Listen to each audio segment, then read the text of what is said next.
Thank you, everyone. And thanks, Belev Echad, for having me. I've been asked to speak for only about 10 minutes, which to a long-form investigative reporter is a prison sentence. But I'm going to do my best. I think I can accomplish it. You know, I spoke a few months ago to Colonel Richard Kemp, a retired commander of British forces in Afghanistan. And he said to me, and I'll quote him exactly because there are still some mainstream journalists around in America who do like to get quotes accurate. Maybe not the New York Times and others, but I do. He said, "The IDF has taken greater steps than any other army in the history of warfare to minimize harm to civilians in a combat zone."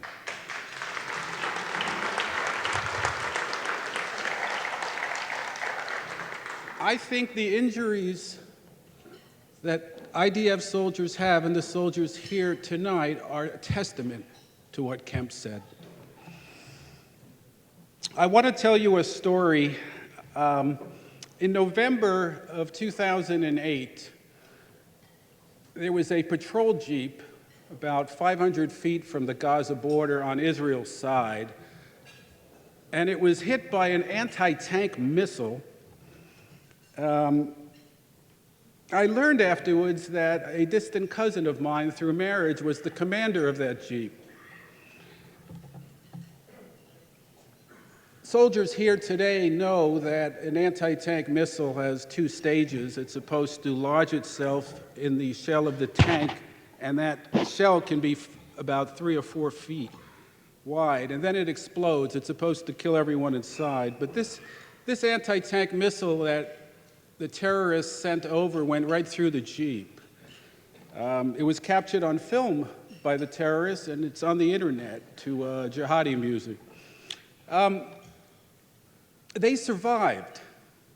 My cousin had about 35 shards of metal and glass. Some of them he was able to pick out of his skin. Some of them can't be removed, and they're in him always. He had a blown-out eardrum. His name is Emri. Ashok was the tracker. He's a Bedouin tracker. And they're known as the IDF's sharpest eyes because they can detect even light steps in the desert sand better than most. These are things mainstream media colleagues of mine ignore in their stories. You wouldn't even know Bedouins are part of the IDF, but not all of us ignore this. Shimon was the medic on board, and he was very seriously injured too. Yehuda was the driver. Unfortunately, Yehuda is blinded in both eyes today. He has great spirits, and he jokes about it all the time, and he speaks about his injuries. He goes around and speaks to IDF soldiers at conferences. He doesn't recall the incident. My cousin Emri sits down with the others who don't recall it and explains what happened, and Emri says it's very strange. It's like they weren't there because they were out cold during the hit. About a month or two ago, funds were raised, and Yehuda, who's completely blind, now has these special high-tech sunglasses that have many cameras in them with a computer that transmits impulses to his tongue.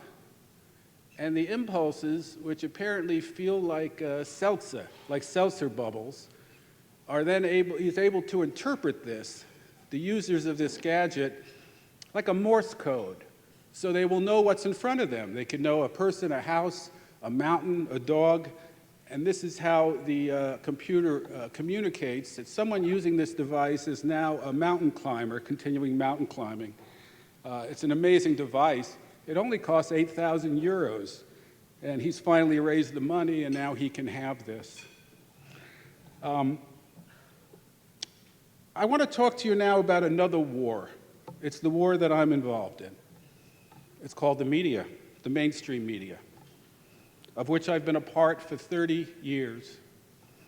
I know a lot of people out here who support Israel probably hate journalists, but that's a little like saying you hate people with guns because terrorists carry guns. Well, so do the good guys. So do our troops in Afghanistan. So does the IDF.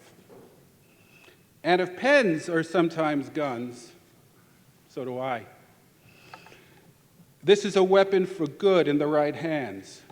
I have a colleague here tonight, Gary Weiss, one of the best investigative reporters in the world. Gary, stand up for a second.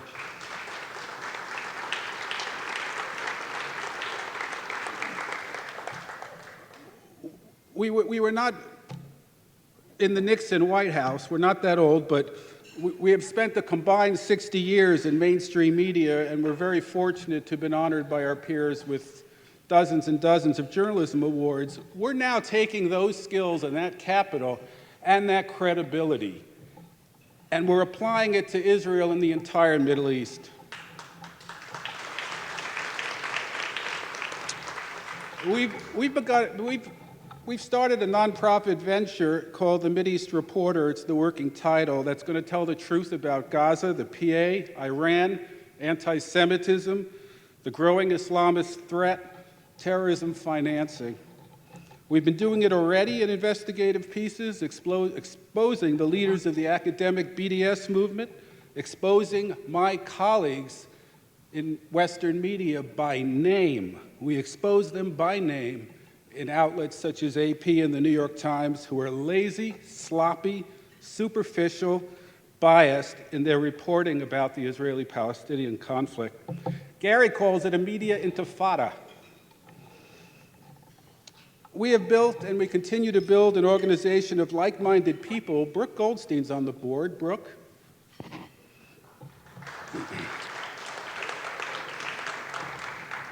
We feel the only way to really fight lies is with the truth, not activism, not billboards, not ads in newspapers, journalism, old-fashioned, old-school investigative journalism like we were raised in and with. Multimedia, multinational, multilingual, that's what we're doing.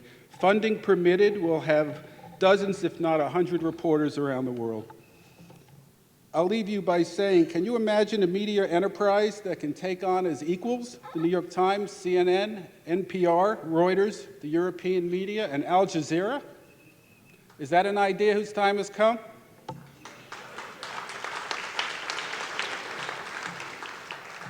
It's coming. Richard Kemp